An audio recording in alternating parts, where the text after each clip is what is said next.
Hello, hello, good evening. It's Monica from Life is Art, and it is Wednesday. Let's create. I almost forgot what day of the week it was, but my daughter has been reminding me because tomorrow is her last day of school, which she is super excited about.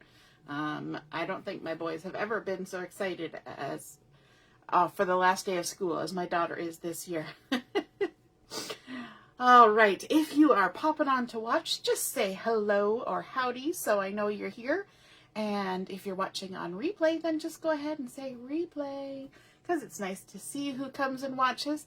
And if you are excited about what we create this evening and make it yourself, I would love, love, love to see it. So take a picture of it and send it to me. Or post it in the comments because it would be awesome to see them. Good evening, Shannon. Nice to see you're watching. I hope you've had a good day. So let me show you what we're making today. Sometimes I don't share, but today I'm going to share. We are making this cute little card here. It's nice and dimensional. It's small enough that it fits in a standard size envelope, which is awesome.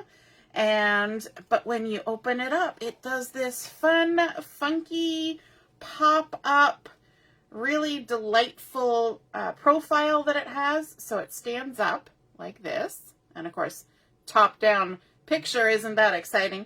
But then when you look at the front, it's so cool. It's got these 2 points that come out at the top and the bottom, and then sort of a rectangular focal point in the center. And of course, I've added some gold heat embossing on that because who doesn't love that?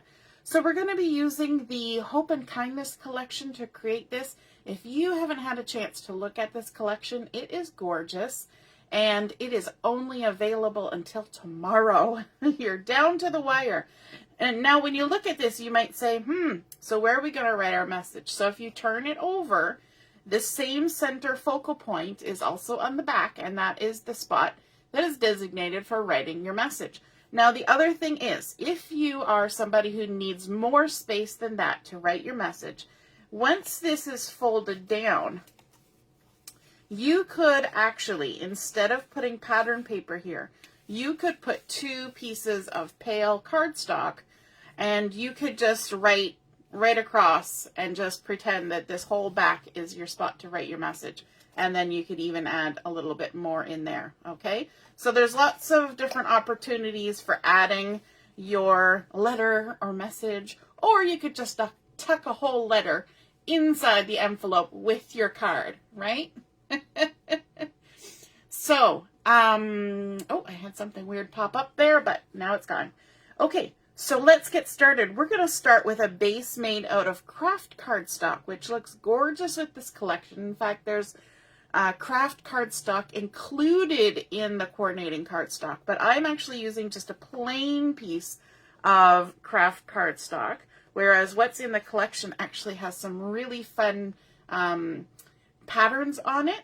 So the piece that we start with for our base is just 5.5 by 8 inches, or 8 inches by 5.5. So normally to do a card, you would cut it at 8.5 length, but for this card it's just 8 inches. So your card ends up being 1/4 of an inch smaller than a standard size card. So it ends up being a 4 by 5.5 instead of a 4 1/4 by 5.5. Hey Katie, nice to see you're watching.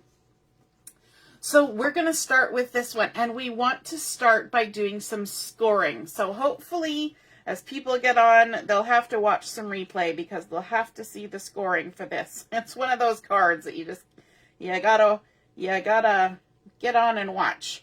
So that's the wonderful thing about Facebook. And not only that, when we're done tonight, I usually try to go on later in the evening and upload it to YouTube too. So there's a couple different ways you can watch the video, either on YouTube or on Facebook. I try to upload it. That's my hope. So you can use a scoreboard to do your scoring, or you can do like me and just use your ruler and a bone folder or a stylus. So we're going to start with our long 8-inch edge going horizontally, and we're going to be scoring at 2 inches. So we're going to line it up here, score at 2 inches, and then we're going to move right over and we're going to score at 6 inches. Now, when I upload this, I will also try and put the paper dimensions. It's a little bit harder to do all the scoring lines because there are a few scoring lines. There's also some extra cut lines. I'm sure you could figure that out by looking at it. So we've got our 8-inch long edge, and we've scored it at 2 inches and 6 inches. And then we're going to turn it 90 degrees. So we're going to line it up with the 5.5 inch edge at the horizontal. So 5.5 inches going across, and try to line it up nice and straight. And now we're actually going to do cut lines. So if you feel apprehensive, you can go ahead and score them first and make sure that they're in the right spot. But I'm going to take my chances and I'm going to use my cutting tool. Now, if you have a paper trimmer that allows you to start and stop using a ruler, mine doesn't because I have a rotary trimmer. But if you have a blade trimmer and you can line it up on the ruler and do your start and stop, you can use that. I'm going to use my blade and my my ruler to do this. So we've turned it 90 degrees. We're now with the 5.5 inch measurement across the top, and we're going to do a cut line just between these two score lines. So we're going to be starting 2 inches down from the top on this score line, and we're going to come in from the edge 1.25 inches. So we're 1.25 inch from the edge, and we're going just between these two score lines. So, and I have a nice metal ruler, which makes this nice and easy, assumably, as long as I stay tight against the ruler. So there I've just done my cut line between my two score lines. Now I'm going to move over here, and I'm going to do another cut line at 4.25. So I'm going to line my ruler up at 4.25, which if you're working your way from the right side is also 1.25 from the edge, just like we did over here. So we're going to 4.25, and again, we're only cutting in between the two score lines. So we're going to start at that first score line and work our way down to the second score line, just like that. And you got to make sure you hold everything straight. I did wobble a little bit there. You know, that happens. So now I can get rid of that. And then we are going to turn it again. We're turning it back this way. And we're lining it back up on our mat or on our scoreboard. And this time we're going to score, not cut, and we're going to score at the 4-inch mark. So we're right halfway in between, just like we would if we were scoring to fold a card in half, except for it's at 4 inches instead of 4.25. So we're scoring at 4 inches, but we're only going to score from the very top down to the cut line. So from the very top down to the cut line, and then you stop. So just there. And then we're going to jump over this whole middle section in between the two cut lines, and we're going to pick it back up down here at the bottom and go from the cut line to the edge. Okay, so we've scored from the top to the cut line and from the cut line to the edge at the 4-inch mark. And that is it for all the scoring and cutting. Hooray! Hey, Karen, nice to see you joining us. So now we have our 2-inch score line, our 6-inch score line, then we turned 90 degrees, and we cut at 1.25 and 4.25. So now we have this whole center section that's separate. And then we turned it back and we scored right in the center at the 4-inch line, but only at the top and at the bottom. We didn't score in this central part here. Oh, pardon me, there is one more thing. I knew. I got ahead of myself. So we're putting it back to the horizontal spot. We're still doing it in the right order. I just forgot to do the very last step. I got so excited that we were done. Now we need to score just in between the two cut lines. But this time we're scoring at, did I write it down? That's why I forgot, because I didn't write it down. So let me just check with my ruler. I didn't write down the score measurements. Gotta love it when that happens. We have to score this little section here. So we're going to score it at 1 inch in. So that puts it at, we're going to score at 3 inches. Yes, I remember that measurement now. And 3 inches in from the other side. So let's do quick math in our head. So we're going to line everything up on our scoring mat or on our Versamat. And we're going to come 3 inches in from the left side. We're still horizontal with the long 8-inch going this way. We're going to come to the 3-inch mark here, but we're only scoring between the cut lines, just in this center section. So just from the bottom of that cut line to the top of this cut line. And then we're going to come in to the 5-inch mark, because that would be 1, 2, 3 from the right side. So we're scoring at the 5-inch mark, and again, just between those cut lines, just like that.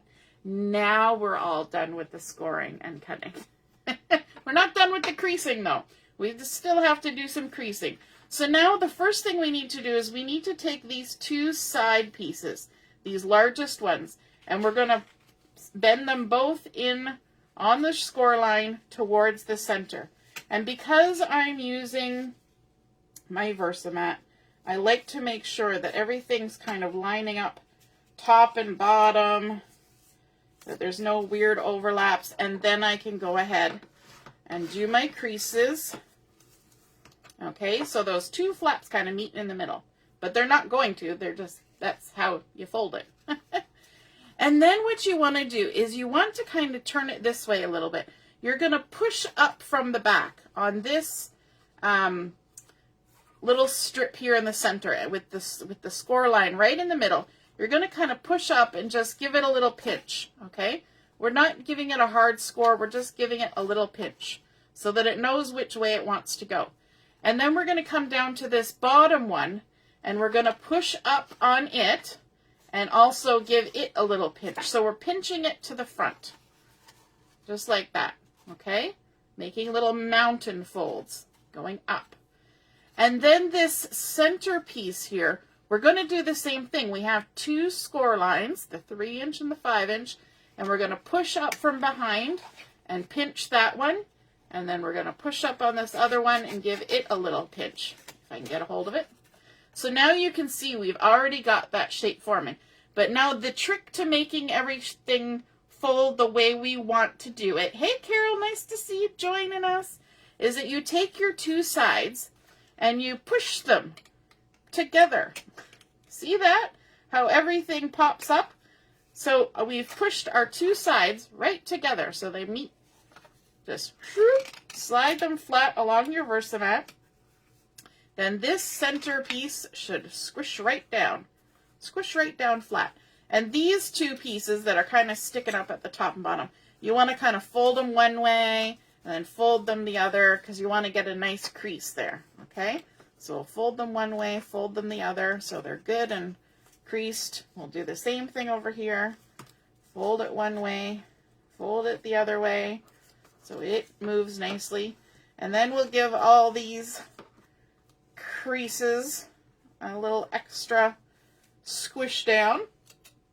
Okay, so now we have created that really fun shape that we're trying to create with our card. Okay, so that's all of our cutting and folding done already. So now it's just decorating time, the fun part. We get to decorate. So I'm decorating it pretty much identically to how I did before. So I have 4 pieces of this pretty floral paper from the Hope and Kindness collection. And these 4 pieces are cut at, I've got them written down here on the side, 1 3/4 by 5 1/4. So 1 3/4 by 5 1/4. And I'm going to use liquid glue because that's just going to be faster than me playing around with the double-sided tape. So here we go. Just adds, and I got brand new liquid glue, so it's nice and full. And if it's easier for you to do the decorating by pulling everything out flat, then absolutely go ahead and do that. And then you're just going to center this piece in that panel right there. Give it a nice squish down, and then pick another one. I don't think this pattern even really cares whether it's right side up or down, right side down. I don't think there is any major one way or the other design to it. And then we can go ahead and add this one over here. Now, one of the things that I did on my card, and I really like the look of it, is that I went around and inked my edges. So let's do that before we flip over to the other side. We'll go ahead and ink. I've just got my mini ink blending tool, and I've got my Harbor ink pad here. And so the outside edges are the easiest. You just quickly go around and add a little bit of color there. And I was probably going to ink around the edges of those pattern papers too, because that's what I did before. But you know, they're stuck down now. It's all good. If I was really particular, it is liquid glue, and if nobody was watching, I could peel it up and you know, give it a little bit of a brush, but I'm not going to worry about it. So then I need to do these inside creases too. So I'm just going to push this center part down, and then I can just gently go along and edge that. And then I can do the same thing on the other side. Just gently push that out of the way and tap, tap, tap. We're not adding a lot of inking, just a little bit. And then I can do the same thing. I'll push the top part back and add a little ink here. Turn it around, push this down, and add a little bit of an ink here. I always have to get ahead of myself with one step or another. So today it was the inking. And then on these little creases too, I inked those. So I'm just going to go back and forth with my tool so it gets on both sides. I was a little heavy-handed with that one, but that's okay. And do this one, and then I can do these little ones. It's just sometimes nice, and sometimes if your cardstock has any issue with cracking, then going along and doing the inking kind of hides that, really, which is kind of fun. And then, of course, we can ink it on the other side if we want, because we do see the other side, because that's where we're going to be writing our message and everything. So if you want, you can go around and ink the other direction. We can even add some ink along here. There, I got some in random places as well, because I wasn't being as cautious. There we go. Lots of inking. My daughter, when she was doing her little series and her mini album, she was having so much fun with the inking. So maybe it's rubbed off on me that now my brain says, oh, we need to add some ink. So there we go. Okay, now, I was probably going to ink around my pattern papers, but because I've started not inking, I'm just going to go with that and just not ink. I might do it just for the center focal point. So we've got our 4 pieces of the 1 3/4 by 5 1/4, and the other 2 pieces are going to go on the back. Now again, like I said, if you're somebody who wants to write a big long message, lots of writing, you could replace these pattern papers with white cardstock or light colored cardstock so that you could do a lot of writing back here. If you're somebody who just wants to write the happy birthday so-and-so or something like that, you could just do the writing in the center part, which is sort of the plan,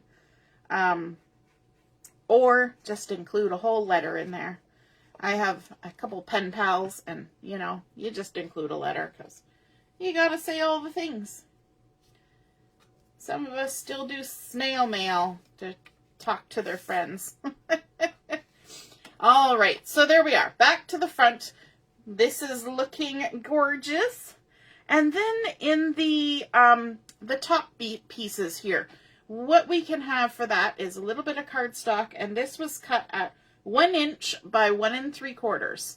So I've got 8 of these pieces, and they're from the Hope and Kindness collection, and I'm just going to go ahead and glue these down.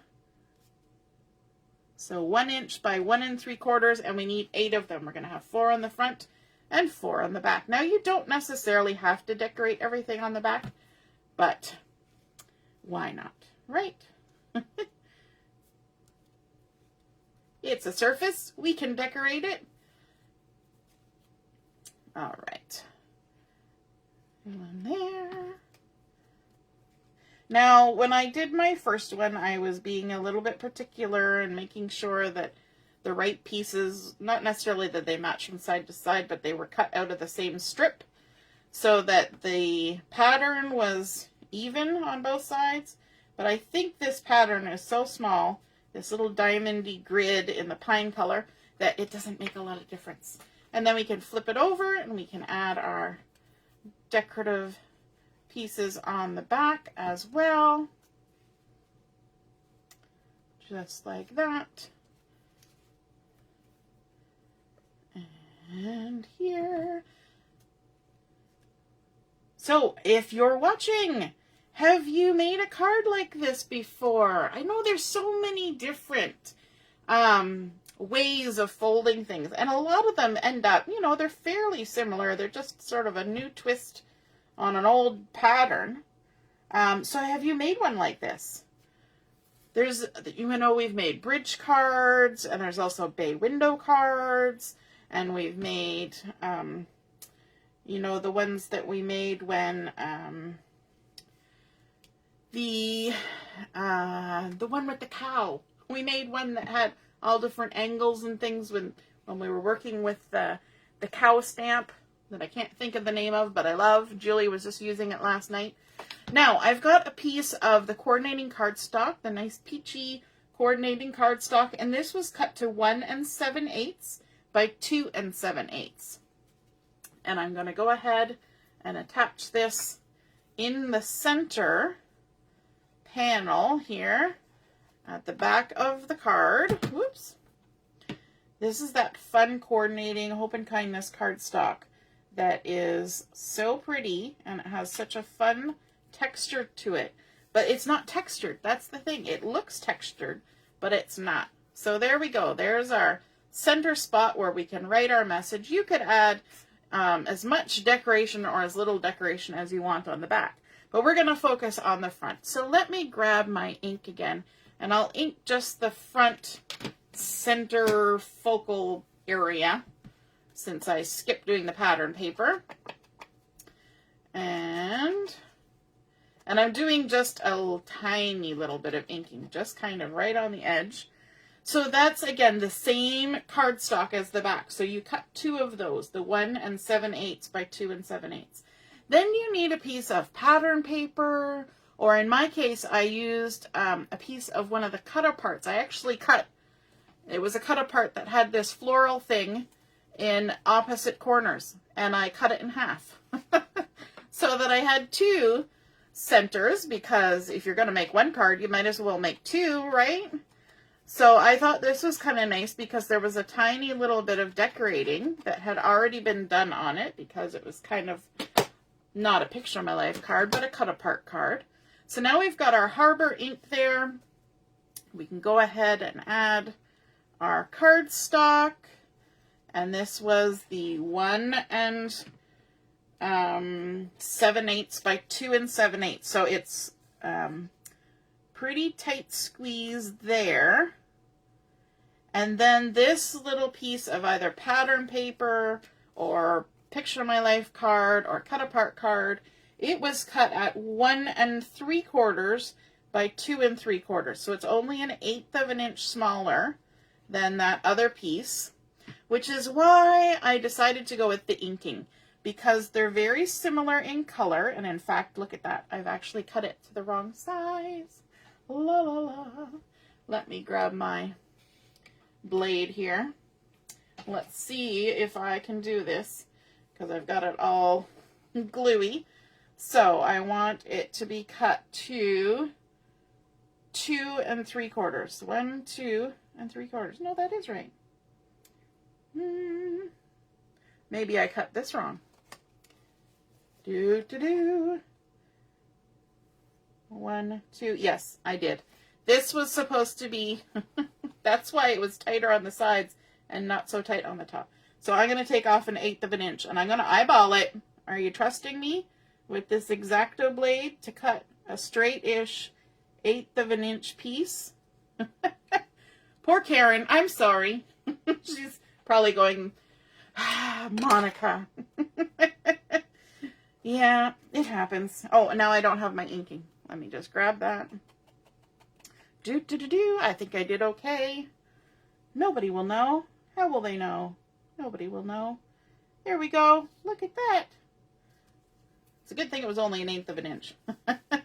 Less chance for wobble. Okay, so now we've got our nice little focal point that actually is the right size. So again, that cardstock mat is 1 7/8 by 2 7/8.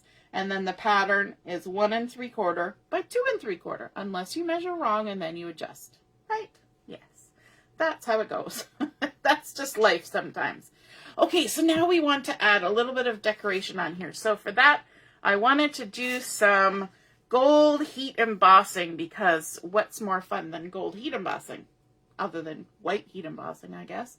So I'm going to bring in a couple pieces of cardstock. First, I've got the really dark Harbor cardstock from the Hope and Kindness coordinating cardstock. And then I've also got some white daisy cardstock, and I'm just using my anti-static pouch to sort of de-static those two pieces. On the Harbor cardstock, I'm going to be using the Lovely Wishes stamp set. And I'm going to use this little tag that you saw in the example that says love and thanks, which I think is really nice.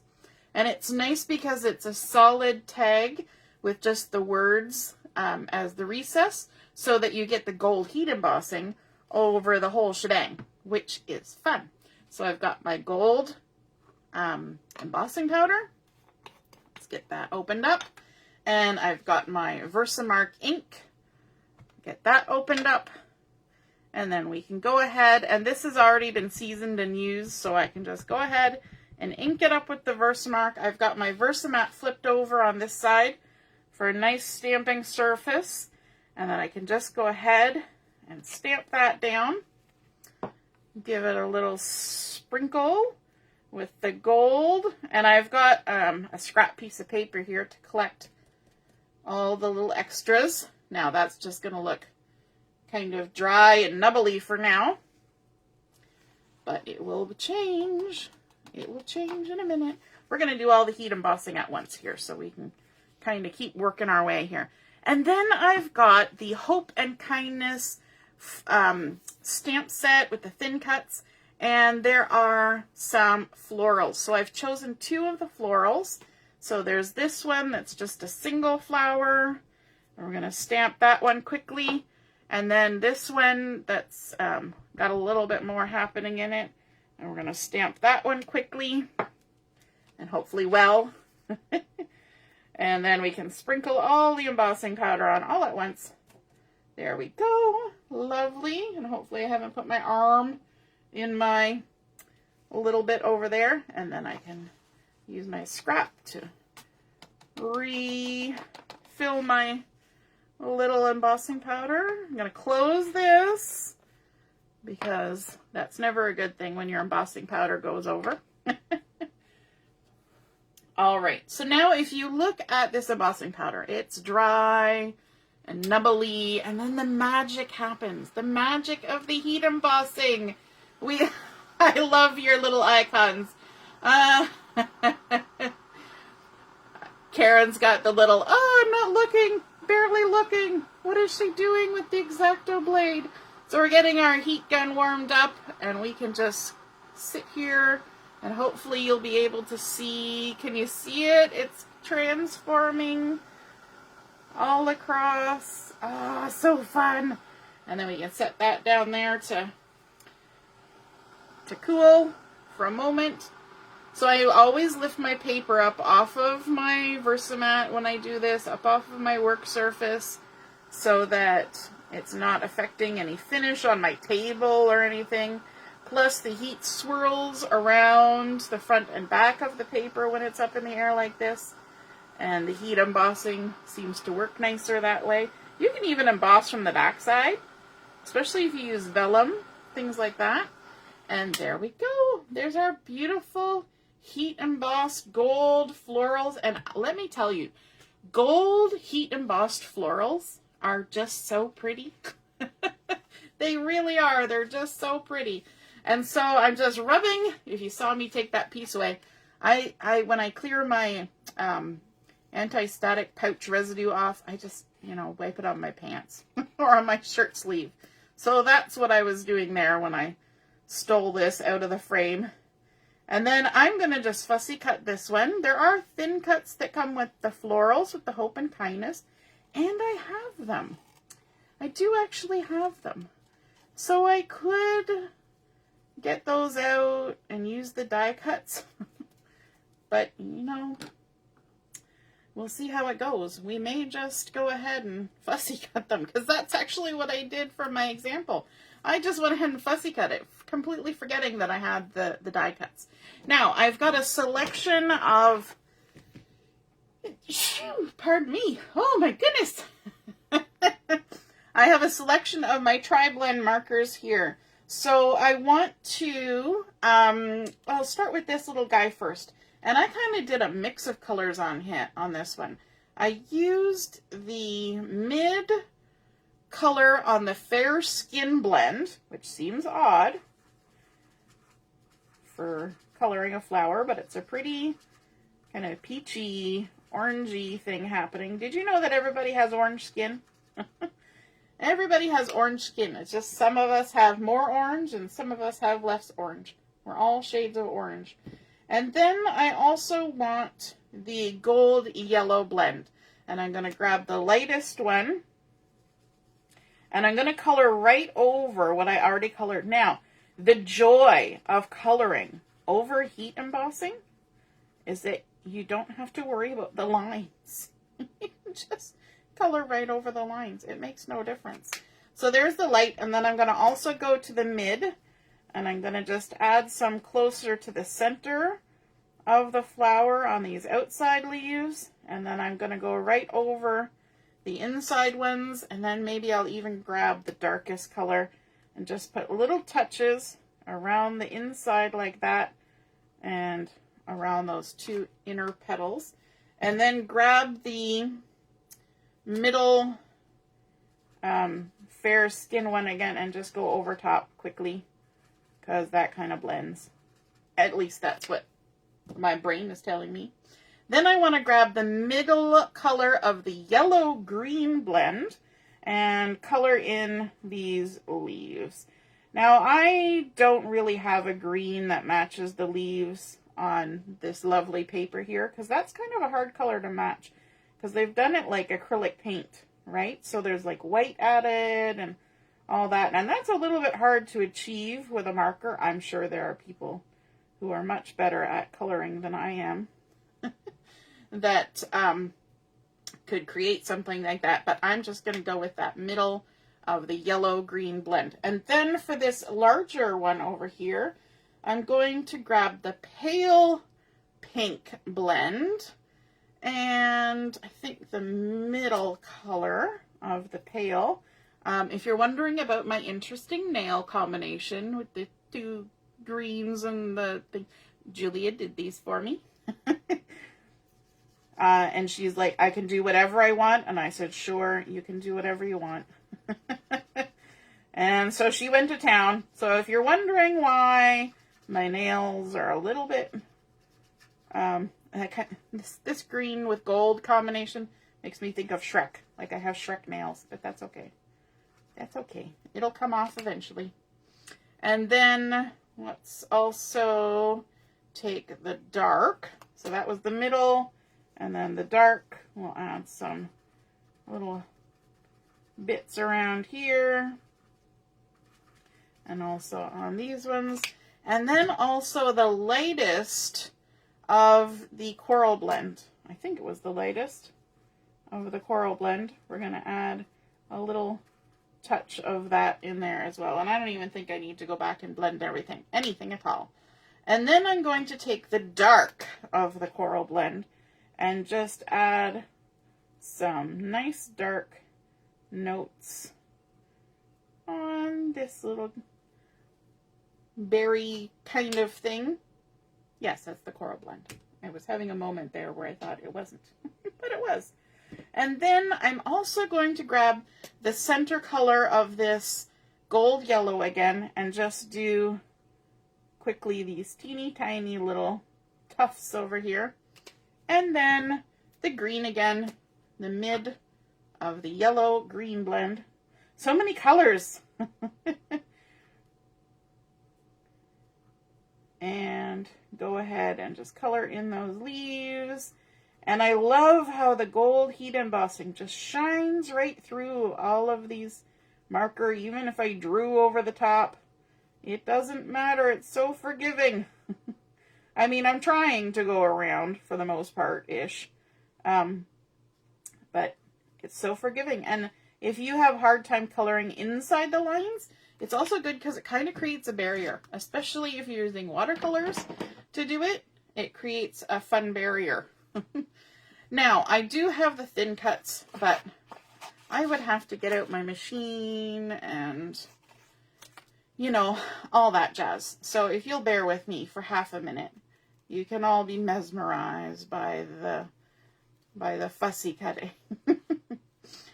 I find sometimes, now the other one's a little bit more tricky, but this one is actually quicker for me to fussy cut than it is for me to get my machine out and get my washi tape out and get it lined up and make my sandwich. And sandwich. We're actually having sandwiches for supper. We're making homemade subs.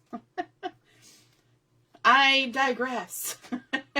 That's right, Carol. It just wouldn't be a project with me if there wasn't fussy cutting, right? You would wonder what had happened. And, you know, these are my favorite things, these scissors. They're just the best. And then, so we can go around, and I'm going to trim off the little excess there. Oh, I hope that you guys are still watching.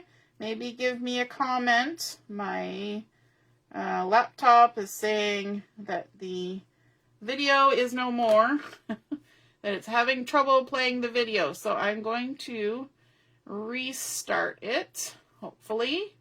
I'm just going to refresh my screen and see if we can find it again. And of course, you're probably all watching just fine saying, where'd she go? Why is she messing around? It was doing this the other day as well. It was kind of annoying. Oh, well. Hopefully you're all still there. Oh, Karen says she can see me. Yay. I love Karen's little emojis. They're so cute. All right. And almost done. There we go. All our little flowers. Throw the extra little bits away. And so now let's decorate. Let's add a little bit of foam tape. So let's put our first floral on. I like that there's already some leaves to ground everything. I'm going to grab some thin 3D foam tape and then just stick that on the flower. I don't have to do all the leaves and everything. Because, you know, it's just leaves. And then, let's see, we'll stick it on like that. And then we've got our love and thanks, and I'll use the thin foam tape for this one. And there we go. And I'm going to kind of overlap that little leaf that's up there, maybe off the side a little bit. And then our little guy down here, we're going to add some of the thicker foam tape, the regular standard height of foam tape. onto this florally goodness. I added a couple pieces to this one just for fun. And then I like doing this one so that a couple of the little ones are on top, just like that. So we've got this one tucked under our sentiment, and these ones come over top. And I think that's just so pretty. And then, of course, like I showed you at the beginning, you push these two sides together. So it's easiest if you do it flat. Push the two sides together. That center part squishes down. And then you can push these two to the side and tuck it right in your envelope. Easy peasy, just like that. And then when they get it, it all pops up. Just like that, stands up lovely, and it's a beautiful little presentation. I think that is so cute. And then, of course, on the back, you can do as much or as little decorating. I wouldn't add, in these parts here that have to collapse down, I wouldn't add like foam tape or anything, but you could add little panels there. I'm sure you guys could measure those up and decide, or do a little stamping, a little border stamp. You could even leave these as pale cardstock, like I showed you before too. If you did them as pale cardstock, then you could just write all straight across. It would be almost like a hidden message, right? When it's open, you'd have to like try to jump across to read it. But I think that is a cute, cute fun fold. Now, I will say that this was not my original creation. I saw this idea online by a lady named Lorraine Tierney. And so I'll credit to her for this design. And yeah, I hope you guys enjoyed seeing that. I hope you give it a try. And like I said before, if you do, snap a photo of it and share it with us so we can see what you've been up to in your crafty space. All right. Have a wonderful evening. We will see you soon. Don't forget that the Stamptacular sale ends tomorrow. The Hope and Kindness collection special is done tomorrow. The June Stamp of the Month, oh my goodness, everything's done tomorrow.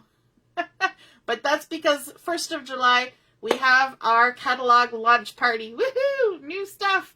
All right. Hey, Mom, nice to see you joining us. You'll have to catch up on the replay. All right. Toodaloo. See you soon. Bye.